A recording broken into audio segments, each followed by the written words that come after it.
Hello student, आज हम start करने जा रहे हैं बायोलॉजी का चैप्टर नंबर 4, क्लास 12 का chapter number 4 reproductive health. Reproductive health में बेटा हम पढ़ेंगे रिप्रोडक्टिव हेल्थ, इसमें इसकी प्रॉब्लम एंड स्ट्रेटजीज के बारे में पढ़ेंगे। फिर इसके बाद में हम पढ़ेंगे कि एम्नियोसेंटेसिस, फिर population exclusion and birth control के बारे में, मैटरनल मोर्टिलिटी क्या है, इन्फेंट मोर्टिलिटी रेट। फिर पढ़ेंगे हम natural method, barrier method, surgical method, medical termination of pregnancy, MTP, sexual transmitted disease, STDs, infertility.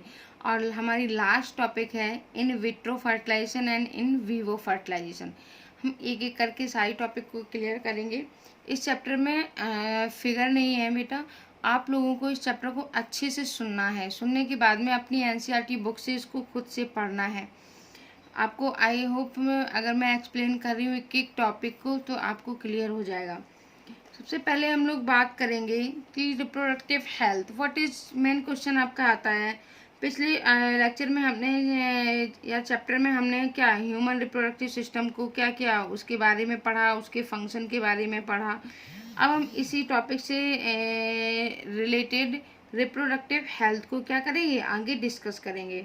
अब सबसे पहले क्वेश्चन आता है कि व्हाट इज रिप्रोडक्टिव हेल्थ। इस शब्द से हम क्या समझते हैं, इस शब्द का क्या मीन्स है।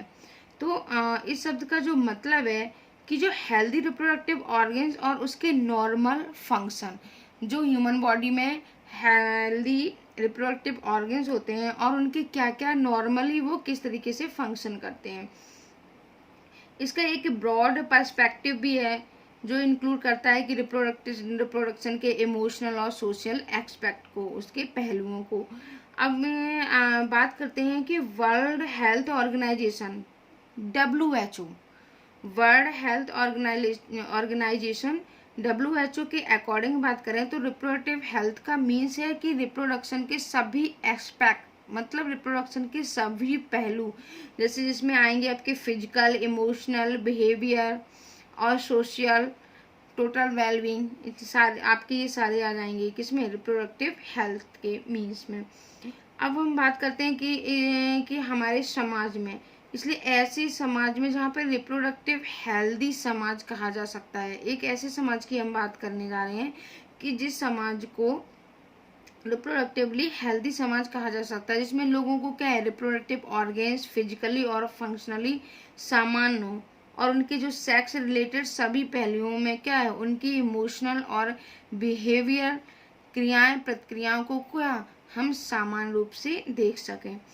इसके बाद हम बात करेंगे आपके first heading net chapter start now, reproductive health problem and strategies के बारे में। तो इसमें आता है बेटा कि India was amongst the first country in the world to initiate action plan and programs at a national level.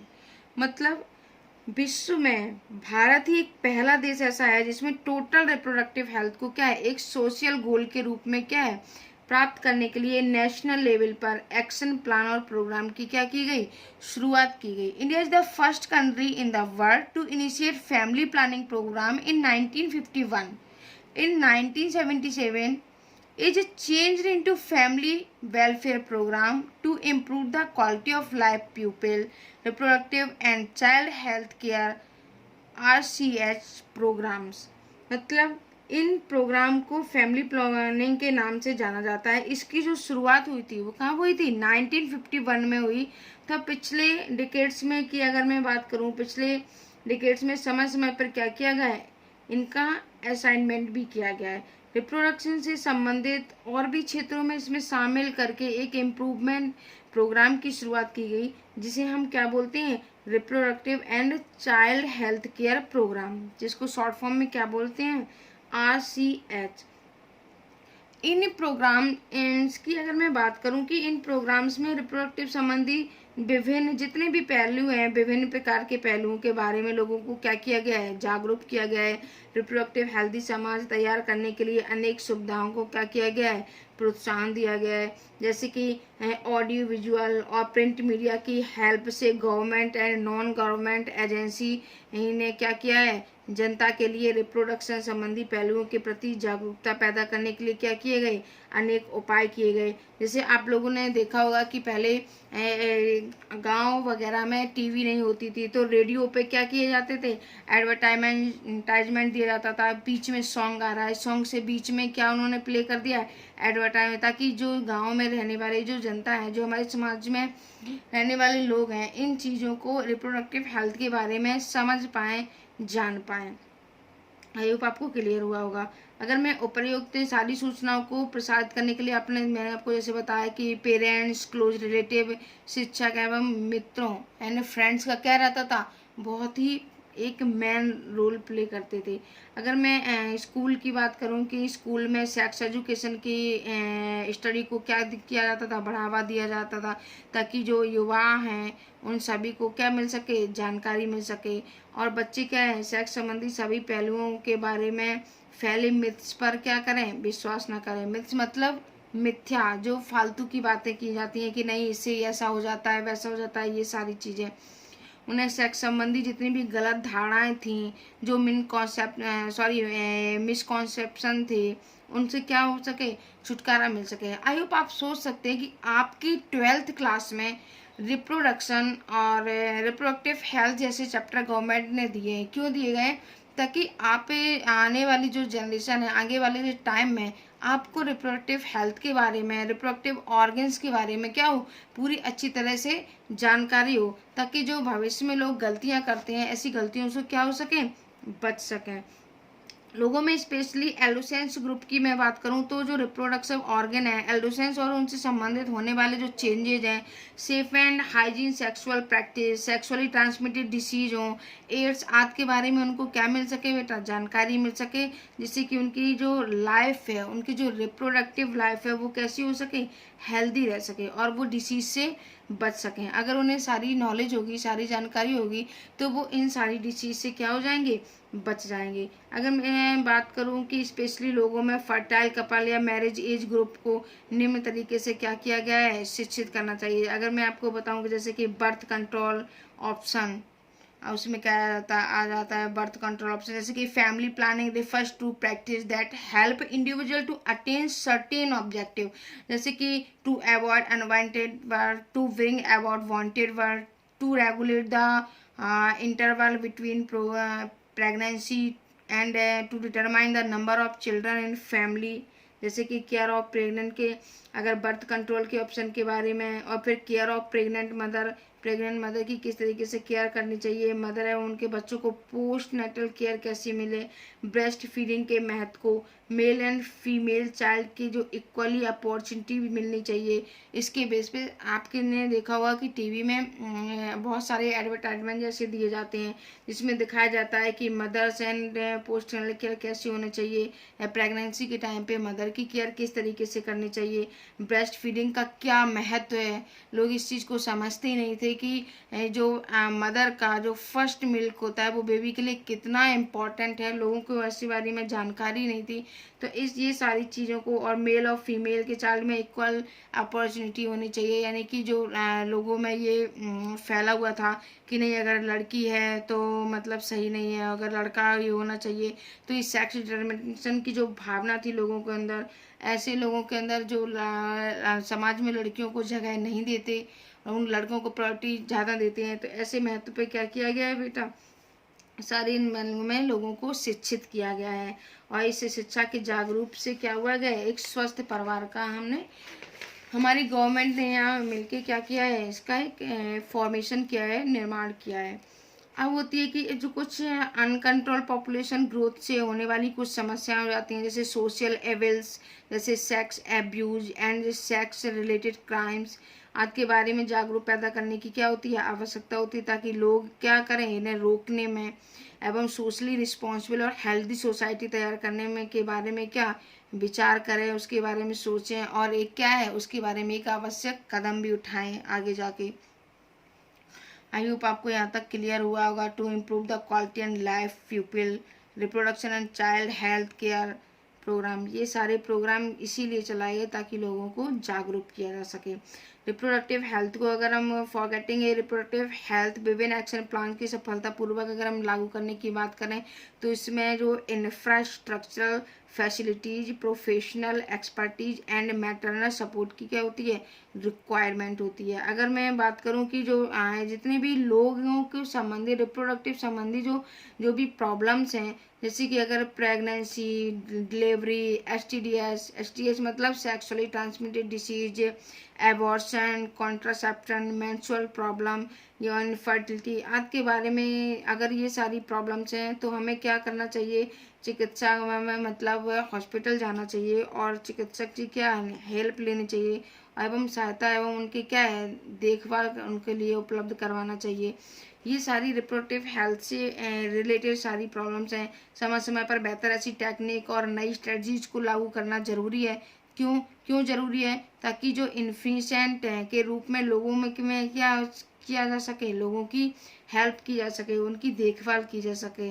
अब जैसे कि जो बढ़ती फीमेल फर्टिसाइड को रोकने के लिए अब एक टर्म आपके में आता है एमनियोसेंटेसिस, आपके एनसीईआरटी में भी दिया है, आप लोग अच्छे से इस बात को समझ लेना कि क्वेश्चन इस पे आ जाता है कि एमनियोसेंटेसिस का मीन्स क्या है। A foetal sex determination test. Amniocentesis क्या है, a foetal sex determination test है, जिसके अंतर्गत क्या किया जाता है कि बच्चे के जो बेबी है उसको सेक्स को पहचाना जाता है। जैसे कि जो बढ़ती हुई फीमेल फर्टिसाइड को रोकने के लिए एम्यूसेंटेसिस की जांच पर वेन लगाना तथा मासिक चाइल्ड इम्यूनाइजेशन आदि कुछ महत्व प्रोग्राम को भी क्या किया गया है, शामिल किया गया है।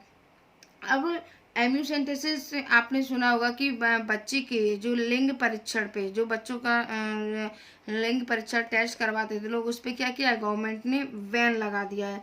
अब ये एम्यूसेंटेसिस है क्या, इस पे हम बात करेंगे। अब आप इतना तो समझ ही गए हैं कि जब ये फीटल सेक्स डिटर्मिनेशन टेस्ट है तो इसमें क्या किया जाता है, सेक्स डिटर्मिनेशन टेस्ट किया जाता है कि होने वाला जो बच्चा है वो मेल है या फिर फीमेल है, मतलब लड़का है, बॉय है या गर्ल है। तो डेवलपिंग एम्ब्रियो के, और ये टेस्ट किया कैसे जाता है कि जो डेवलपिंग एम्ब्रियो होता है उसके सराउंडिंग में चारों तरफ एक एमनियोटिक फ्लूइड क्रोमोसोमल पैटर्न के में, यानी कि एमनियोटिक फ्लूइड प्रेजेंट होता है उसके चारों तरफ, जिसके क्रोमोसोमल पैटर्न के अकॉर्डिंग हम क्या है, फीटस के सेक्स का पता लगा ले सकते हैं। क्लियर। और रिप्रोडक्टिव संबंधी विभिन्न क्षेत्रों में रिसर्च को क्या किया गया है, बढ़ावा दिया गया है, और उसके लिए गवर्नमेंट तथा गवर्नमेंट एजेंसी ने क्या किया है, न्यू मेथड तलाशे हैं या जो पहले से मौजूद थे और उनको जो पहले से काम कर रहे थे, जो भी पहले से मेथड थे, उनको क्या किया, और बेटर बनाने की कोशिश की और बेटर काम करने की कोशिश की। सेक्स संबंधी मामलों में जागरूक किया, मेडिकल सुविधा बढ़ाई गवर्नमेंट ने। पोस्टनल केयर में माँ तथा शिशु जो मृत्यु दर में गिरावट आई, आपने देखा होगा कि ये सारी गवर्नमेंट के इन सारे पहलुओं पर काम करने की वजह से, पहले देखा होगा कि गांव में अक्सर ऐसा होता था, गांव में क्या शहरों में भी होता था कि टाइम पे मेडिकल केयर नहीं होती थी बच्चों की, तो कभी कभी मदर की डेथ हो गई या फिर कभी कभी बेबी की डेथ हो गई डिलीवरी के टाइम। तो ऐसी इन सारी चीज़ों को करने के बाद में क्या है, सेक्स संबंधी लोगों को जागरूक करने के लिए मेडिकल सुविधा देने की वजह से, पोस्टनल केयर करने की वजह से, अगर मैं बात करूँ माँ और बेबी दोनों की जो मृत्यु दर थी उसको क्या किया गया है, घटाया जा सका है। मृत्यु दर मतलब maternal mortality rate, infant mortality का मतलब है स्मॉल, यानी कि बेबी के जो मोर्टिलिटी मतलब मृत्यु दर, मैटरनल मृत्यु दर मदर की, इन्फेंट मतलब बेबी की, दोनों की मृत्यु दर को क्या किया गया है, मृत्यु दर में माँ शिशु की मृत्यु दर में क्या आई, कमी आई। अब पहले जितने लोगों की डेथ होती थी अब उतना नहीं है। अच्छे से समझना, मैटरनल मोर्टिलिटी रेट मतलब मदर की death rate, infant mortality rate मतलब शिशु बेबी की। अगर मैं स्मॉल फैमिली वाले कपल्स की भी संख्या कैसी हो गई है, बढ़ी। आज पहले के ज़माने में देखा होगा आपने, बहुत लोगों के बच्चे हो जाते थे, लेकिन आज के टाइम में क्या है कि जो स्मॉल फैमिली वाले कपल्स की संख्या भी पहले के अकॉर्डिंग काफ़ी बढ़ गई है। STDs जो सेक्सुअली ट्रांसमिटेड डिसीज का डिसेक्शन भी क्या है किया गया है, अच्छी तरह से क्योर किया गया और ये अच्छी तरह से क्योर हुआ भी। आई होप आपको यहाँ तक ये टॉपिक क्लियर हुआ होगा। अब हम पढ़ेंगे population explosion and birth control. क्या पढ़ेंगे? Population explosion and birth control. तो इसमें हम लोग देखेंगे कि पिछली शताब्दी में अगर मैं बात करूं पिछले टाइम की, कि पिछले टाइम में क्या हुआ था कि in a last country and all round develop in a various field significantly improve the quality of life of the pupil। मतलब और however increase health facility along with better living conditions had an explosive impact on the growth of population। मतलब पिछली शताब्दी के या पिछली कई सालों के पहलू की मैं बात करूं तो जो पिछली शताब्दी में विभिन्न क्षेत्रों में ऑल राउंड जो डेवलपमेंट से लोगों की क्या हुआ है, क्वालिटी ऑफ लाइफ में क्या किया गया है, इंक्रीजमेंट हुआ है, उनकी लाइफ में सुधार आया है, बेहतर हेल्थ फैसिलिटी, बेहतर लिविंग कंडीशन में जनसंख्या में क्या हुई है, वृद्धि हुई है। आप लोग अच्छे से बस सुनना कि इसमें, और आप लोग अब इसको खुद से लिख सकते हैं। बस आप लोगों को एक बार समझ में आ जाना चाहिए कि आपकी एनसीईआरटी में क्या लिखा हुआ है। अब मैं बात करूं इन